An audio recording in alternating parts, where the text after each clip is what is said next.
கேவலமான செயலை தான் சவுக்கு சங்கர் செஞ்சுட்டு இருக்காருன்னும் போது போதை காசில் எத்தனை படம் எடுத்தார் அஜய்? நான் என்ன கேட்குறேன், நீங்கள் கையை உடைப்பாங்கன்றது புரிஞ்சுக்கிட்டு இனிமேல் அவர் வாயை அளந்து பேசினா மட்டும்தான் ஒரு மண்ணும் கிடையாதுன்னு நான் இன்னைக்கு சொல்றேன். போதை காசுல தான்ன்றது 2 வருஷத்துக்கு முன்னாடிலேருந்து அப்போ இவருக்கு தெரிஞ்சு சொல்ல வேண்டிய எத்தனை பத்திரிகையாளர்னா உண்மையை வெளில கொண்டு வரல. எந்த கேஸ்ல கையை உடைச்சாங்க? அவருக்கு கஞ்சா கேஸ்ல தானே உடைச்சாங்க. கூட்டா சேர்ந்து கஞ்சா அடிச்சாங்களா? மூளை வேலை செய்யாதா சவுக்கு சங்கர்? அவர் மீடியால பேசுறதுக்கு என்ன கூப்பிட சொல்லுங்க. இனிமேல் எந்த மீடியாலும் பேச மாட்டார் சவுக்கு சங்கர். ஒரு 5 பேர் சேர்ந்து இந்த படத்தை நம்ம உருவாக்குறோம். அந்த 5 பேரும் எவ்வளோ கஷ்டப்பட்டு இந்த படத்தை உருவாக்கியிருக்கோன்றது எங்களுக்கு தான் தெரியும். ஸோ அதை நீங்கள் ஒரு போதை காசில் உருவாக்கப்பட்ட படமா அப்படின்லாம் நீங்கள் கேட்டு எங்கள் போஸ்டர்லாம் போட்டு நீங்கள் அந்த ஒரு ஹேஷ்டேக்லாம் போட்டு நீங்கள் போட்டிங்கன்னா அது எவ்வளோ பெரிய ஒரு தவறான செயல். தனி மனித தாக்குதல் மாதிரி நீங்கள் யாரோட ஹேஷ்டேக்கை யூஸ் பண்ணி காசு சம்பாதிக்கணுமோ சம்பாரிச்சுட்டு அவங்களே தாக்கி பேசி தான் நீங்கள் இந்த சம்பளம் வாங்கினா அதுக்கு உங்கள் வீட்டு நபரையே நீங்கள் தாக்கலான்ற அளவுக்கு ஒரு கேவலமான செயலை தான் சவுக்கு சங்கர் செஞ்சுட்டு இருக்காருன்னும் போது ஒட்டுமொத்த பத்திரிகை ஊடகம் எல்லாமே தலகுனியக்கூடிய ஒரு சூழ்நிலையை உருவாக்கியிருக்காரு. எங்களுக்கு முதல் படம்ன்றப்ப அவ்வளோ ஒரு வருத்தமான ஒரு நிகழ்வு நடந்திருக்கு. இது மற்றவங்களுக்கு நடக்காமல் எங்களை மாதிரி கூட்டு முயற்சி பண்ணி கஷ்டப்பட்டு 2 வருஷமாக இழுத்து இந்த படத்தை பண்ணவங்களோட வழி மற்றவங்களுக்கு கொடுத்துறாதீங்க. எவ்வளோ பேர் ப்ரொடக்ஷனில் புதுசாக ப்ரொடக்ஷன் கம்பெனி ஆரம்பித்து படம் தயாரிக்கணும்னு நினைக்கிறவங்க இது மாதிரி ஒரு வார்த்தை, தவறுதலான ஒரு வார்த்தையில் மொத்தமாக அவங்க வாழ்க்கையே பெரட்டி போட்டுறாதீங்க. ஆகஸ்ட்டில் ரிலீஸ் பண்ணுறதா இருந்து டைட்டில் மாற்றுறதா இருந்த படம் இப்போ டைட்டில் மாற்றினா கூட சவுக்கு சங்கர்ன்ற ரீசனுக்காக தான் நாங்கள் பயந்து போய் மாற்றிட்டோன்னு சொல்லிடுவாங்க. அதை நான் அழுத்தமாக பதிவு பண்ணுறேன். எங்கள் படத்தோட டைட்டில் RCB. இல்லை, இவர் போட்டிருக்காருங்க பாருங்களேன், போதை காசில் எத்தனை படம் எடுத்தார் அஜய். நான் என்ன கேட்குறேன், நீங்கள் அவர் தான் நீங்கள் கேட்குறீங்க. சரி, ஓகே, பட் இங்கே படத்தோட போஸ்டர் நீங்கள் எதுக்கு யூஸ் பண்ணுறீங்க? அவரோட ஃபோட்டோவை நீங்கள் யூஸ் பண்ண வேண்டியதுன்னா எங்களோட படத்தோட ஒரு போஸ்டரை நீங்கள் எப்படி நீங்கள் யூஸ் பண்ணலாம்? யாரை கேட்டு நீங்கள் யூஸ் பண்ணுறீங்க? எங்களோட பேர்லாம் இருக்குது. அப்போ அந்த பேருக்குலாம் இப்போ ஒரு கலங்க இருக்குது, அதை எப்படி நீங்கள் தொடப்பீங்க? இன்னைக்கு என்னன்னா ஊடகத்தில் பேசி காசு சம்பாதிக்கணும்னு நினச்சிட்டாரு சவுக்கு சங்கர். அதில் கட்சி சப்போர்ட் இருக்கிறதா ஒரு பிம்பத்தை அவரே கிரியேட் பண்ணிக்கிறாரு. எந்த கட்சியும் சப்போர்ட் இல்லை. எல்லா கட்சியுமே அவருக்கு இதை மாதிரி பேசினாங்கன்னா கையை உடைப்பாங்கன்றது புரிஞ்சுக்கிட்டு இனிமேல் அவர் வாயை அளந்து பேசினா மட்டும்தான். இல்லை, நான் என்ன சொல்கிறேன், பேச வேணாம்னு நான் சொல்ல. நீங்கள் பேசுங்க, கத்துங்க, அழுங்க, என்ன வேணும் பண்ணுங்க. என்னன்னா விஷயத்தை கரெக்டாக தெரிஞ்சுக்கிட்டு நீங்கள் பேசுங்க. தெரியாம நீங்க பாட்டு அப்படியே குடுத்தா மக்கள் அடிச்சு விட்டா அது என்ன அர்த்தம்? அது இனிமேல் சவுக்கு சங்கர் டவுட் சங்கரா தான் இருப்பாருன்னு நினைக்கிறேன். அஜய் வாண்டியர் ஒரு லீடா போட்டிருக்கீங்க, எப்படி அவரை சூஸ் பண்ணீங்க?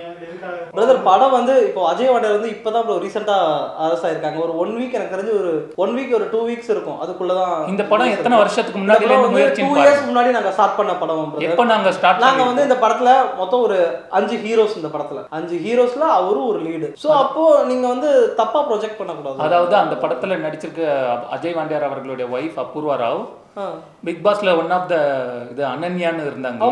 அனன்யா ராவோட சிஸ்டர். ஸோ நாங்க பிக் பாஸ் ஆர்டிஸ்ட் எல்லாம் சேர்த்து 5 பேரை சேர்க்கும் போது எங்களுக்கு வேல்யூவான சில விஷயங்களை சேர்க்கணும்ட்டு இது பண்ணோம். அந்த டைம்ல அவர் ஏடிஎம்கேலையும் கிடையாது.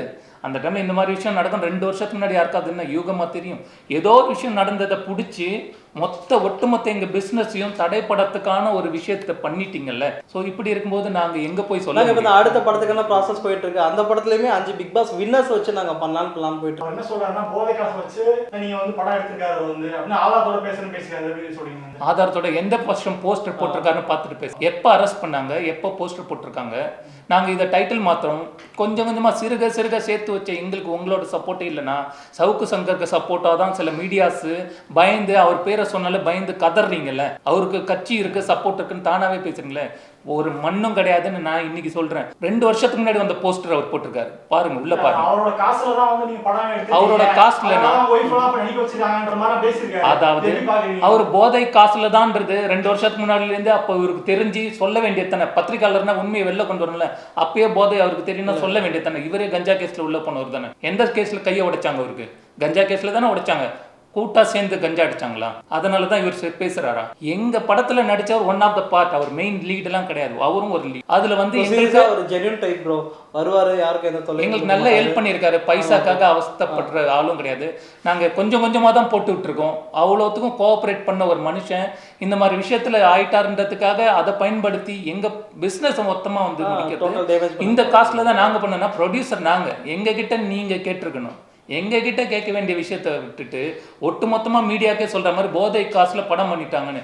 ஏன் அவங்களாம் நடிக்கூடாது? அதுக்கு முன்னாடி அஜய் வாண்டியார் படம் நடிச்சிருக்காரு. இந்த லார்ட் ஆஃப் த ரிங்ஸ்ல உள்ள விஷயங்களை வச்சு நீங்க வந்து அரெஸ்ட் பண்ணிட்டாங்கன்றதுக்கு 2 வருஷத்துக்கு முன்னாடி போஸ்டர் போட்டிருக்கப்ப உங்களுக்கு அந்த மூளை வேலை செய்யாதா சவுக்கு சங்கர்? பணம் மூலம் வந்து அவர் மூலம் கிடைச்சது உங்களுக்கு வந்து அக்கௌண்ட்ல தானே பணம் எப்படி வரும்? பணம் பேசி எப்படி வரும்? அக்கௌண்ட்ல தானே. அந்த ஆதாரத்தை பேசுறதுக்கு யாரை வேணாலும் பேச சொல்லுங்க, நாங்க ஆதாரம் அவருக்கு நாங்க பணம் நான் அனுப்பி. தான் தெளிவாக சொல்றேன் பிரதர், இந்த படத்துக்கு மொத்தம் வந்து 5 தயாரிப்பாளர்கள், எல்லாமே ஒரு சின்ன பட்ஜெட்ல உருவான படம் தான். எல்லாமே அவங்களோட நான் ஒரு மியூசிக் டைரக்டர், காடு வெட்டின்னு ஒரு படத்துக்கு மியூசிக் பண்ணியிருக்கேன். அந்த படத்துக்குமே ஒரு சின்ன இன்வெஸ்ட் பண்ணியிருக்கேன். ஸோ இப்போ ரிட்டர்ன் ஃபார்ன்ற படத்துக்கு என் ஒய்ஃபோட ஜுவல்ஸ் அடமானம் வச்சு ஆர்சிபி அந்த படத்துக்கு என் ஒய்ஃபோட ஜுவல்ஸ் அடமானம் வச்சு எங்கள் வீட்டு இடத்த விற்று. ஸோ அண்ணன் வந்து யூஎஸ்ல இருந்தார் ப்ரோ, இப்போ தான் ரீசெண்டாக வந்தார். ஒரு 1 மந்த் இருக்குமா, நீங்கள் வந்து ஒரு 1 மந்த் தான் ஆச்சு. இவர் எனக்கு அமௌண்ட் அனுப்புவார். அந்த அமௌண்ட் என்னோட மொபைலில் இருக்கு பிரதர். எல்லாமே எவிடன்ஸ் இருக்கு என் ஃபோனில். அவருக்கு நாங்க அனுப்பின பணம் அவர் எங்களுக்கு அனுப்பியிருந்தா அது வேற இல்லையா? நாங்க அவருக்கு அனுப்பினோம், நாங்க அவருக்கு அனுப்பிச்சிருக்கோம் அமௌண்ட். நாங்க அவருக்கு அவங்க ஒய்ஃப்க்கு அனுப்பியிருக்கோம். எல்லாமே எங்க கிட்ட இருக்கு.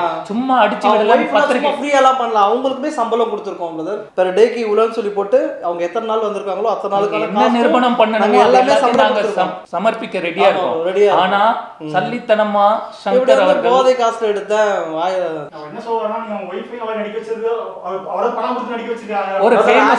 ஒரு மேட்டர் தெரியுமா? மேரேஜுக்கு முன்னாடி அவங்க எங்க படத்துல கமிட் ஆயிட்டாங்க பிரதர்.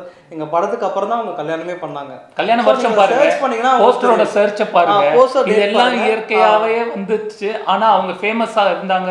பிக் பாஸ் தங்கச்சியோட அக்கான்னும் போது எங்களுக்கு பிக் பாஸ் 5 பேரை எதுக்கு நடிக்க வச்சோம்? சின்ன சின்ன ஆட்களா இருந்தாலும் ஒரு பெரிய ஆட்களும் கலந்து பிக் பாஸ் ஆர்டிஸ்ட் காமெடி எல்லாரும் சேர்ந்து நாங்கள் இத்தனை பேரை கொண்டு வரத்துக்கு, வியாபாரத்துக்கு அது சப்போர்ட்டாக இருக்குன்னா இவ்வளோ போராடணும். நாங்கள் 2 வருஷமா கொஞ்சம் கொஞ்சமாக நான் அனுப்ப படத்தை கொஞ்சம் கொஞ்சமாக முடிச்சு இப்போ ரிலீஸ்க்கு ரெடியாக ஆகஸ்ட்ல இது பண்ணி ஆர்சிபி டைட்டில் வின் பண்ணுறப்ப எங்கள் டைட்டில் ரிலீஸ் பண்ணுறதா நாங்கள் இவ்வளோ பிளான் பண்ணோம் இந்த டைமில். பட் அடுத்த நாளே வந்து அந்த 11 பேர் இறந்துட்டாங்கல்ல அந்த கப் வாங்கி. அதனால நாங்கள் டைட்டில் ஸ்டாப் பண்ணியிருக்கோம் பிரதர்.